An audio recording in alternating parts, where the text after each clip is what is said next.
To start with, I'd prefer to explain briefly what Stalker is about. So the game is about radioactivity, it's about anomalies, it's about mutants, it's about anomalous spots of energy. The game is set in Chernobyl, and currently we have this fly-through when we are underneath the sarcophagus, which covers the ruined Chernobyl power plant. In order to do research for the game, we specifically went into the very Chernobyl zone. We did it twice. We took about 1,000 of pictures and our proprietary video. And we've been using extensively these assets in creating the game, so that we have about 60% of the architecture and the textures are really authentic. They're from real Chernobyl. And for instance, this model of the sarcophagus itself, in the game you will even be able to enter it and explore it. And I'm sure this is, we have it pretty much authentically and realistically modeled, probably the most sophisticated 3D model of this thing so far. Here we have some of the monsters and some of the creatures you will see in the game. They're just doing some idle animations. You can see high-resolution textures and sophisticated lighting models we've been using for it. As far as the genre of the game is concerned, it's survival FPS RPG. It's kind of complex, but I'll explain how it works together. Survival is because we play in a totally hostile area in this Chernobyl zone, which is full of radioactivity, full of mutants, full of anomalous spots of energy, God knows what, where we have to survive. Like at every step there will be danger ahead. It's also FPS since you have first-person view and lots of weapons and lots of enemies to kill, and it's also about RPG elements such as communication, such as trade-off items, such as economic development of the character. So it all works together. According to the storyline, a second explosion happens there in Chernobyl in 2006.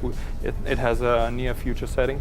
And after this explosion, a certain weird zone appears. People can see some anomalous energy explosions happening off the center of the zone. Scientists who try to go and explore what's happening there, they disappear. So the government has nothing better to do than cordon off the whole area, seal it with army forces and let nobody in until some solution is found. Then several years pass and these explosions continue and mutants show up on the borders of this place and army keeps shooting them back. But curiosity keeps growing at the same time, and some of the amateurs, some people start sneaking illegally into the place trying to find out what's happening there. And these people got to be known as Stalkers. They locate some objects, they find some objects which absorb anomalous energy in this place, and they try selling these objects to various corporations, scientists, interested in exploring and interested in researching this anomalous energy. So these guys are our Stalkers actually. And in the game, you will play as such a Stalker newbie who just enters the place to find out what's happening there, what's really behind those explosions, what's controlling this particular zone. We play with, building a storyline, we play with lots of conspiracy theories and some semi-documentary facts about what really caused this Chernobyl explosion. We also had some fictional stories. In the game, the player will need to explore and find out where the truth is. In order to add to the atmosphere of survival, the player will experience hunger in the game. So you'll need to eat from time to time. You'll have foodstuffs there.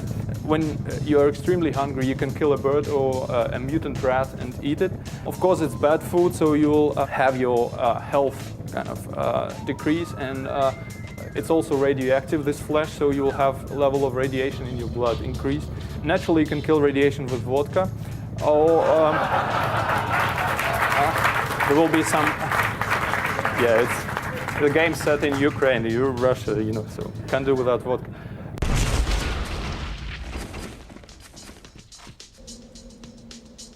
And you also you have endurance parameters, so if you are fully loaded with various stuff, like there will be a weight limit of say 40 kilograms, and you keep running and jumping and being very active, you start losing the endurance, and so if you are completely exhausted, you will faint.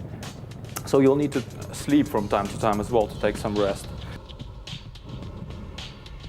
It's one of the latest features we implemented, and it's dynamic change of day and night. We'll have time cycles going in the game. Like every week of the game, you will have explosions of anomalous energy happening over the center of this zone, and with every such explosion, the area itself, there are 18 levels in total, and they all joined into one global map. The anomalous spots of energy will change their location, so you'll be playing in a dynamic world which is changing. We have about 100 NPC Stalkers, the guys who are just the same as yourself. They're doing the same tasks and objectives, have the same objectives as you have in the game. So if you stand still doing nothing, one of the NPCs may even complete the game instead of you. And we plan about 8 different endings for the game, depending on the style of your playthrough, depending on how much of exploration you did, how aggressive you were, what kind of information you have collected about the place. You will reach a different ending. Well, as a conclusion for our presentation here, I'd like to thank nVidia for this great opportunity to be here among you today.